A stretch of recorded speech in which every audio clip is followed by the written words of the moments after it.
Hello, I'm Toycat, and I just returned a car. Would you like to go on a walk and talk with me? I'd actually like to talk about this area real quick. Everyone around here has 3 driveways and like 3 or 4 cars, and I know that's a sign of wealth in America, but it really shouldn't be, right? Like, look how many depreciating assets I can buy. I bought 5 boats. I own penny stocks. Shouldn't be a flex, right? Like, it should be a flex to own, whatever. It's a new wealth or wealth thing. But I wanted to talk not about the weird way in which you show money in America, but instead I wanted to talk about the weather here in Las Vegas. It is a sunny looking place, right? There are palm trees around me, the sky is blue, the clouds are white. I don't know if the clouds are different colors when it's cold. I guess they're, okay, I'm gonna try and cross the road here. There's a guy. The clouds are white, everything is looking good today. However, despite that information, it is an incredibly cold day. It snowed yesterday, it's a desert, and it snowed. What's the deal with that? The answer to what's the deal with that is, sometimes counterintuitive things are true. Sometimes, when you're in, did you know the biggest desert in the world is actually Antarctica? Everyone knows that fact. Every single person in the goddamn world seems to know that one fact, but still seems to think it's worth sharing, because wow, if you don't know that Antarctica is the biggest desert, then you'd be shocked, because it doesn't look like a desert. But then you learn that what you assume desert is, which is a place of palm trees and whatever these things are. That was not a palm tree. Okay, well, it's a palm tree. The place in the desert where the palm trees are and all this. Imagine when you're picturing a desert. But what a desert actually is measured by lack of rainfall. Lack of rainfall generally leads to sandy conditions or not to grass growing, because grass needs water. And so, wow, now we understand why that's counterintuitive. But there's a lot of counterintuitive things that aren't so obvious on the surface. I mean, again, it's cold in Vegas because it's a desert, but it's also 2,000 feet elevation. God if I knows what that is in meters, but it's most of the way to being the tallest point in the UK, despite being literally a valley. It is surrounded by taller mountains that are 6, 7, 8,000 feet tall. And so this is the really low point, it might seem, looking around, but it's actually really high up relative to the ocean.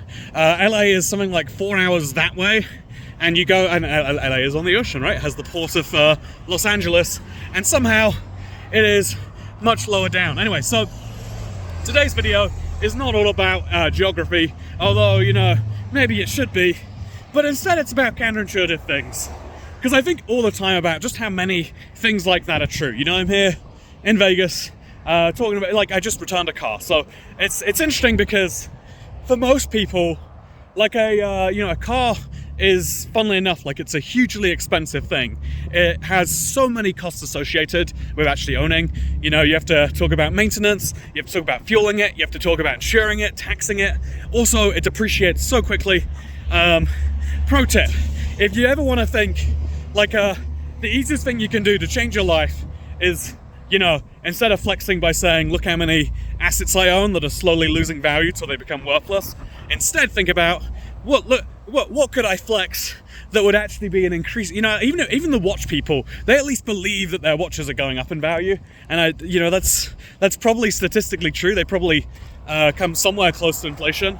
I think if the simplest thing you could do to probably change your entire relationship with money is just think the thing that you should aspire for are things that will make you rich rather than things that will drain your riches away. It's the opposite of my attitude in Minecraft, but my attitude in Minecraft is my attitude in Minecraft because it's in a video game. In the real world, I think it's actually incredibly important to actually be building something or other. But maybe that's where I'm at in my life right now. There's this really dark, counterintuitive but true fact that money and wealth kind of have like an inverse relationship. When you're young, you have no access to money. Your parents might give you access to theirs if they're nice parents, but you have no money. You have all the time in the world to do whatever. I read a bunch of books. I played a bunch of video games. I don't know if I did a bunch else, honestly. And when you're old, you have the money that you've accumulated over, hopefully, 20, 30, 40, 50, 60 years of life, but you're running out of time. Also, people seem to get there's this funny thing, as you experience more life, you'd figure you'd get better at it. But Man, loud. Counterintuitively, instead of getting better at life, you know, being able to make more of your time, people lose energy.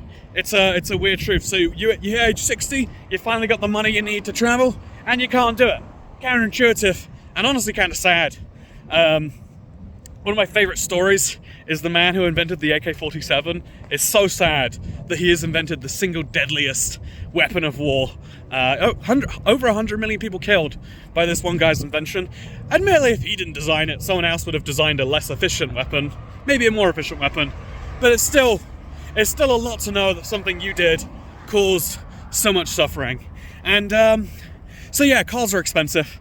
There's this it's weird because they're incredibly expensive, but yet there's this weird thing where to own a car, you know, to rely on a car is something that is almost like a lower class indicator. Like, you know, sure, there are fancy cars that exist, but if you have to drive somewhere every day, that's a lot less wealthy than if you don't have to drive somewhere every day, right? I feel like if you are the sort of person who owns an expensive to maintain car, that's not a wealthy thing, despite cars themselves. You know, cars being expensive does not mean that cars are for wealthy people, despite the fact that you'd assume more money equals more access to things.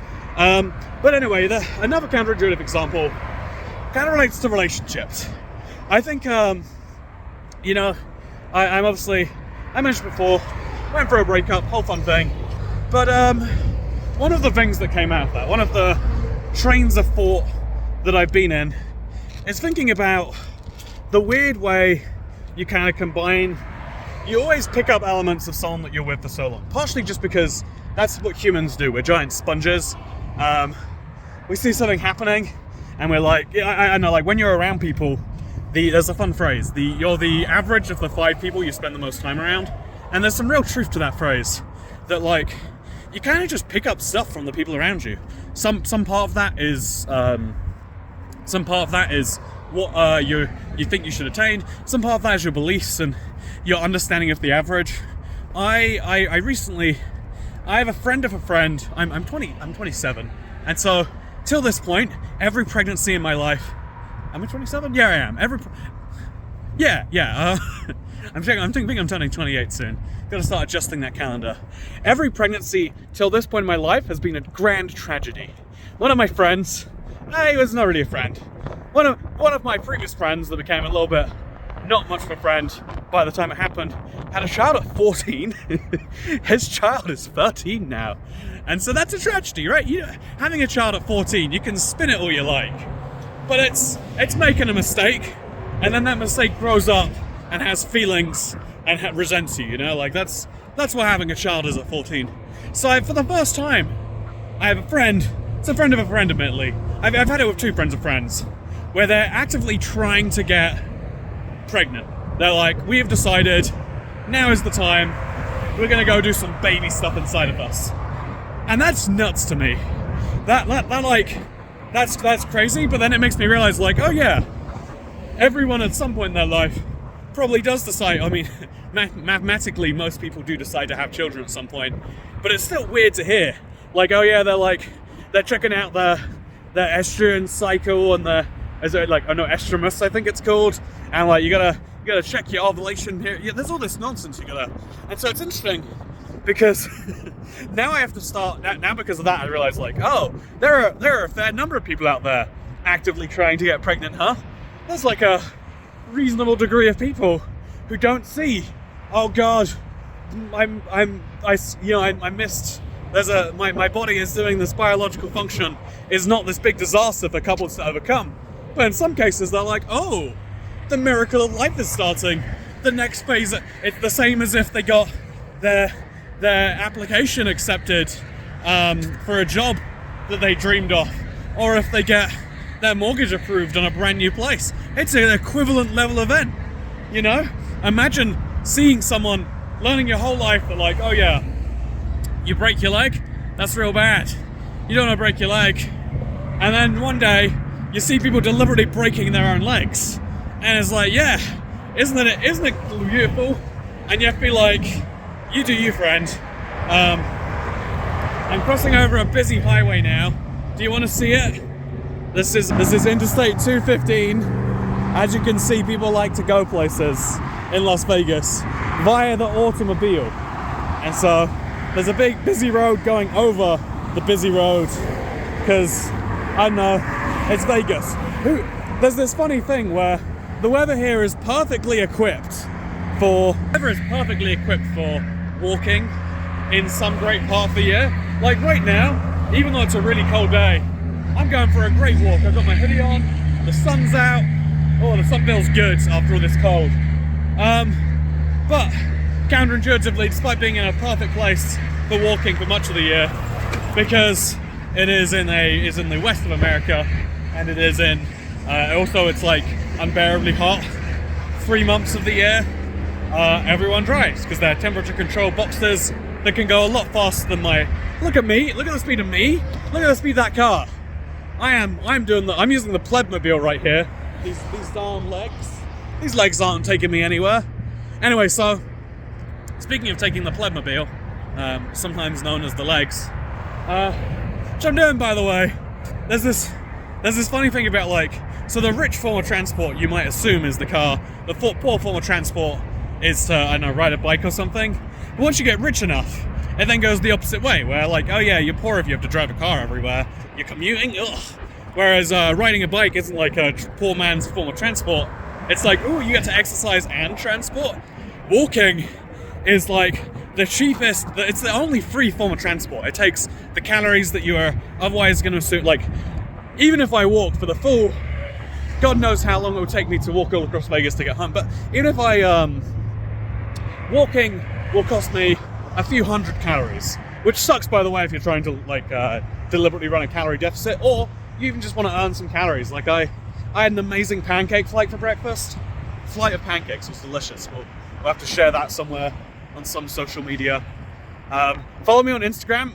My grandmother by the way, this is my one plug for the video. My grandmother follows me on Instagram, and so I want her to think that I'm successful. So follow me over there. And then also, you know, guess what? Could probably impress some, you know, just had a breakup, could impress some ladies in a public situation. Oh, I don't mean to brag, but pictures of my food do get over 1,000 likes on Instagram.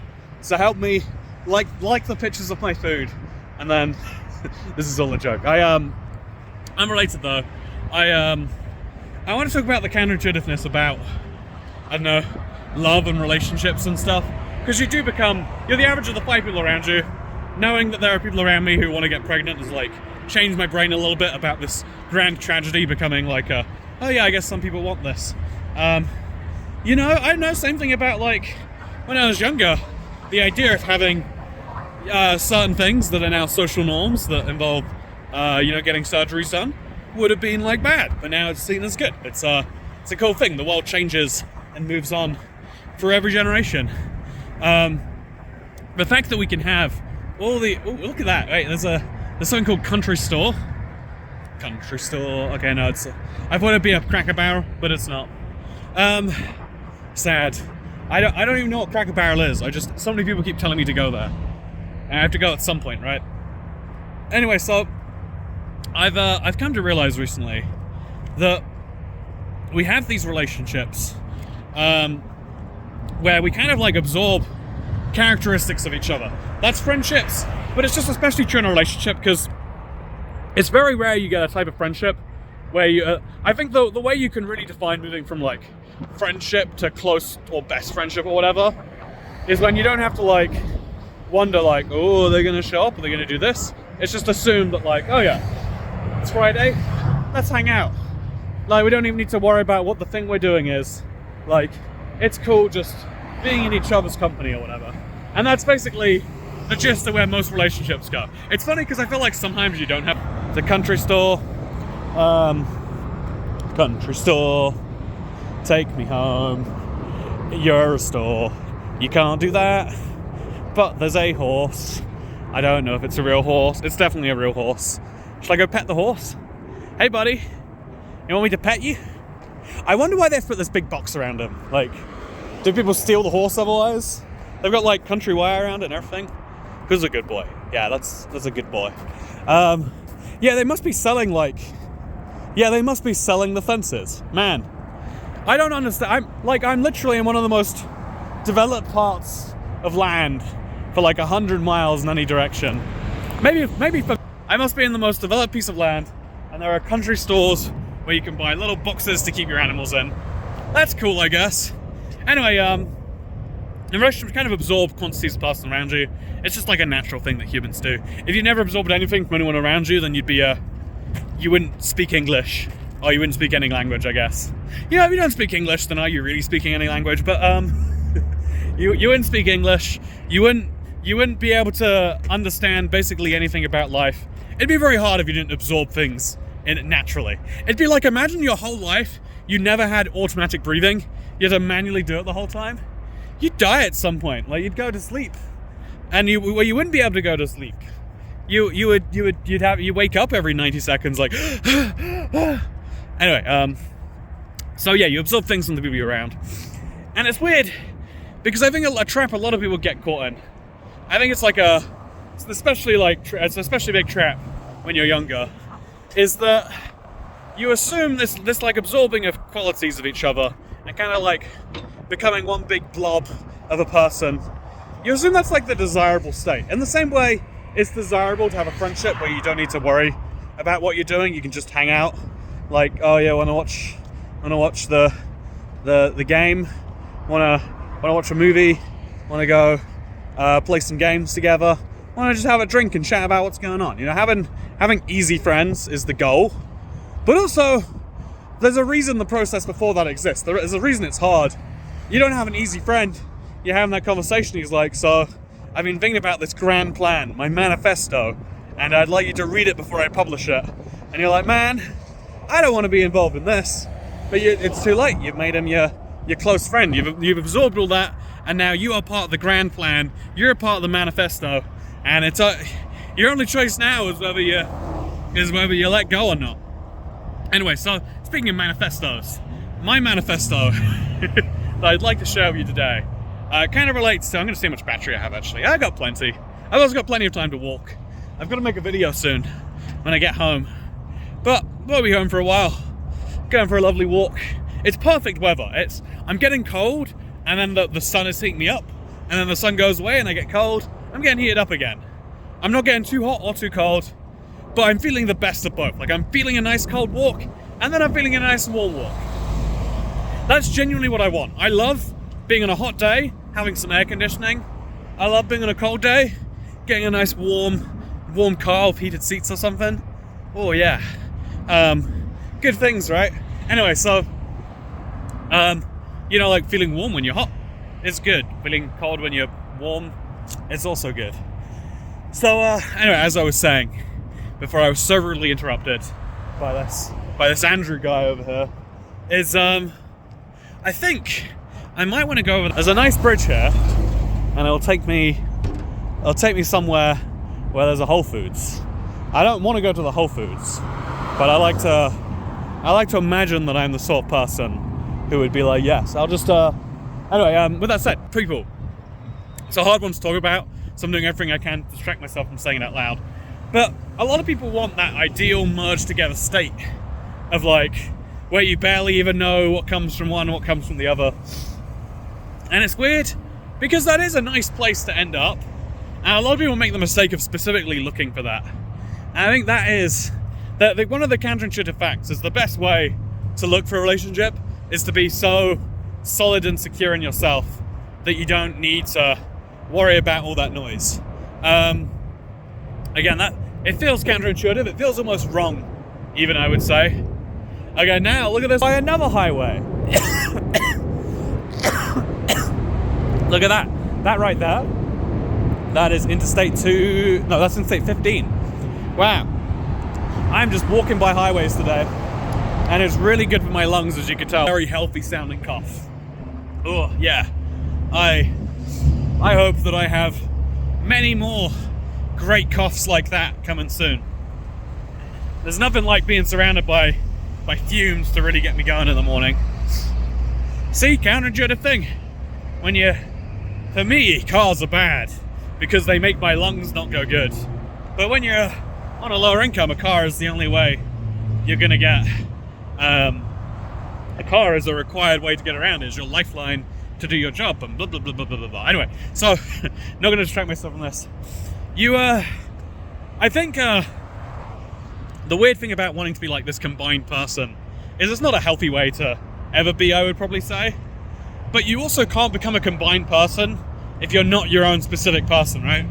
Like, if I had to guess, the reason it happens is because everyone is kind of, to some extent, looking to emulate their parents' relationship. And the things you see in your parents' relationship are the easy stuff. Like, they've been together. By the time a child comes out of a parent, especially by the time a child is, like, capable of having thought, your parents are already very comfortable together. And so that's all you ever see. I've heard so many people say stuff like, man, I love the way my dad would always smell like cigars. Or like, oh yeah, I know, I've seen a lot of people who have like messed up parent situations, and they're freely admitting like, yeah, kind of love a slight, a dad with a belly, or and a guy has a drinking problem. Oh yeah, gets me going.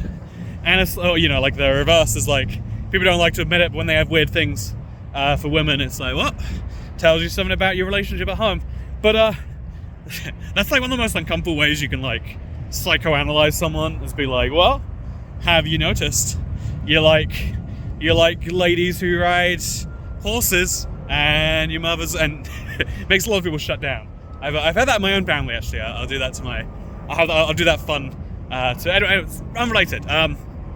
It's fun to make people realize that obviously the first relationship you ever see is your parents. Maybe you see your parents as friends of friends or something like that. Maybe you have you see your friends' parents, but the relationship you have the most experience with is that is your understanding of the most comfortable relationship. And so everyone wants that kind of feeling of just like, yeah, they're just together. They don't have to do all this like affirming BS and going on dates and blah blah blah blah blah. But also, I think you're missing out on the key parts to get there. You can't combine yourselves and become one big unrecognizable blob, which, by the way, not really a desirable end state necessarily. You can't become this big blob unless you're two distinct individuals first. And so I think that's why it's important to have that little bit of a healing time, because otherwise what you just become is you only become like a blob of yourself and some person. You become a blob of yourself and all these people in one big row. And maybe that's desirable to some. Maybe honestly, being your own unique person, maybe that is overrated. Who wants to be their own person when they can just be all the people around them? But I think it is important to know what value, if you're going to live an entire life, what values are you going to have in that life? And more importantly, when are those values? Are you going to live and die by those values, even if it's inconvenience to the people around you? Or are you going to say at some point that actually, at some point you have to say oh yeah, well, if it's really inconvenient to all those people around me. If I'm in Vegas, if I have a British value of politeness and I'm somewhere where politeness means something different, do I stick with my definition of that word, or do I change it? So if you change the definition, you're effectively, I'm still being polite if I don't know, one of the weird things I picked up. I think this is over the top, but I say it, there's now you can't say it to me, is you say have a good day, and then all they can say is you too, and it's all good. You've ended the interaction. I think the much better way, I'm a big believer in the Irish exit, just go. It's done. When our if we're really good friends and we're really close, you might want to know that I'm gone, and that's good. But I hate the goodbye process. It's so awkwardly making things about you just because you're leaving. You're dragging down the mood. If you've ever noticed, a lot of people start to be like, oh, if they're going, I guess I'll go too. Which maybe is just a sign that they all want to go and they're too socially awkward to start the goodbye process. Forwards, just in case they die. Okay, no, that worked out well. He went fast rather than slow, and now we both can keep going where we're going.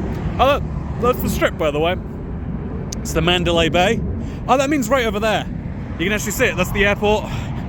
That's cool. I'm in a fun place right now, huh? But, yeah, I think there's this weird thing where you have to decide all the time, Like, what are you actually going for? If you don't know what you're going for, you're not going to make any progress towards it. And by the time you do know what you're going for, you're not going to be in the right place. I think deciding what it means to be... Oh, this is a fun situation here.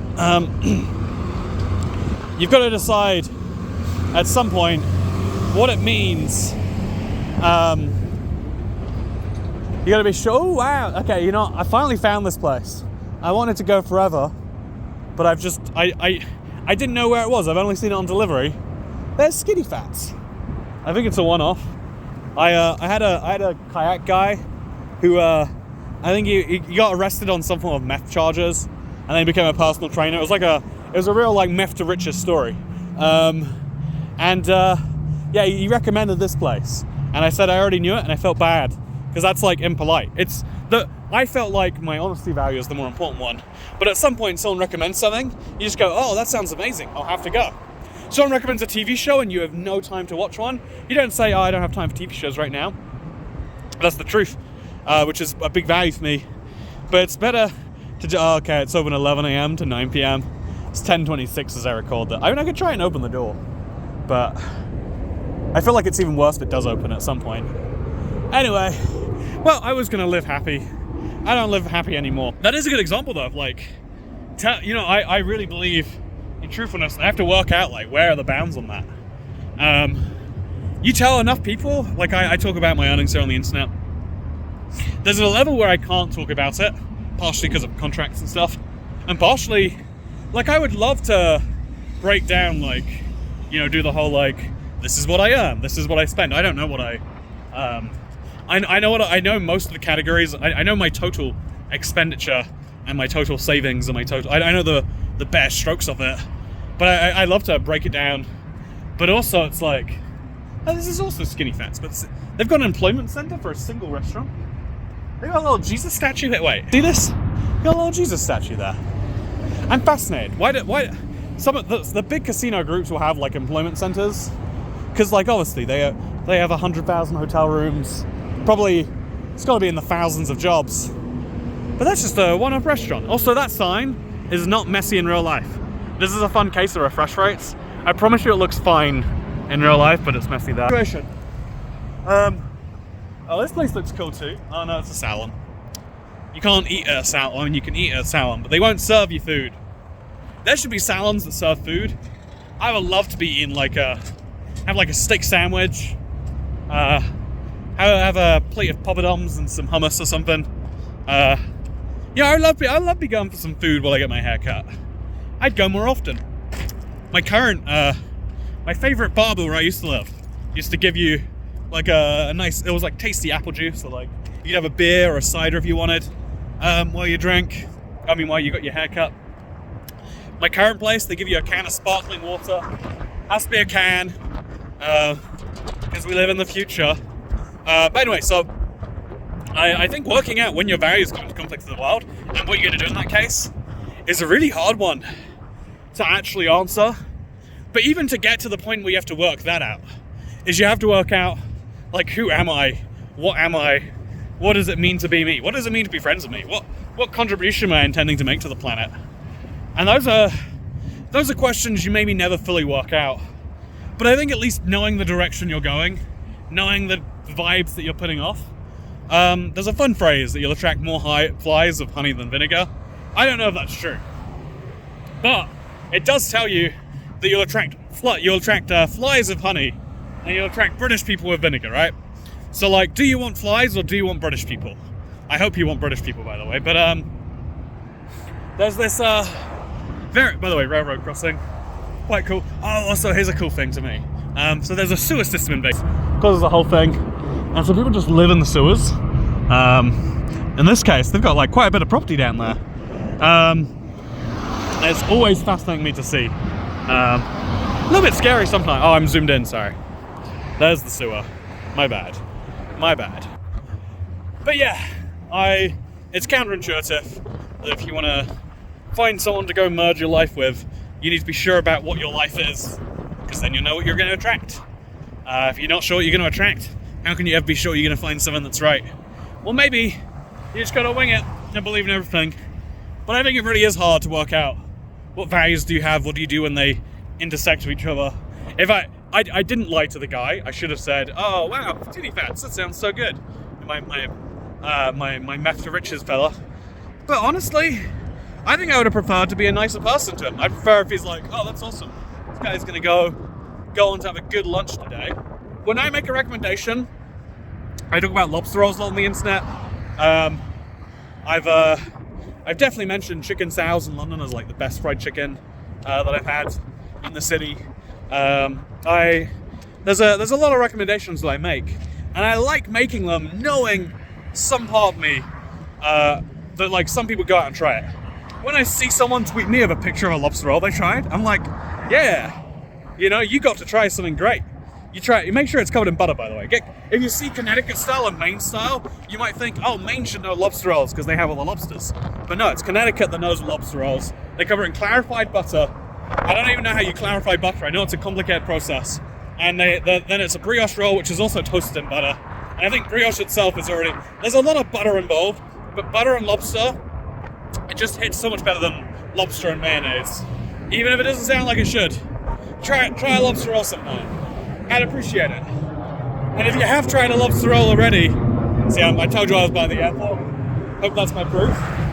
There you go, that's a plane. It looks way closer in real life, but that's a thing about cameras, I think, not a thing about the airport. Anyway, yeah, I don't think I think genuinely walking by a highway might be a net negative for my health today. But yeah, as I was saying, I don't think I was saying anything. But to continue what I was saying, sometimes you gotta do what you gotta do. That's the message from this video. Didn't relate to the rest of it. You see how I just parroted out something that people say, but it didn't have any meaning, it didn't add my particular value to the world. That's what people want. People want someone that's at least trying to do something with the world, that at least has a set of values. Because if you don't have values, if you don't have some belief under there, then now you're just a person that is going to do what happens to them. And everyone already has that. Everyone already has the ability to do precisely nothing. Oh wait, look at that. Erotic Ultra Club, and it accepts Bitcoin and Litecoin. They're also hiring models to play in person. That's a fun way of saying. Whatever, anyway, look, open 24 hours. I think this is hilarious, by the way. It's a Erotic Ultra Club. It's huge, by the way. This place is like a real big building.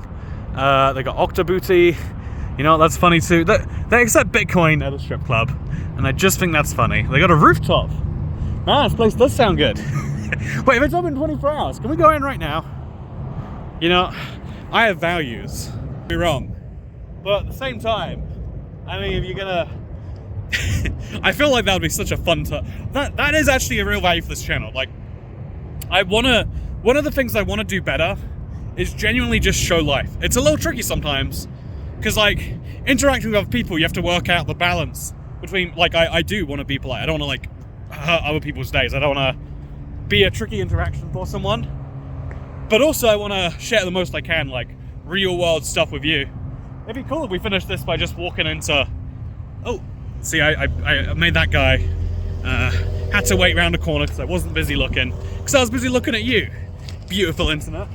You're not a dumb slot today. You're a beautiful slot today, internet.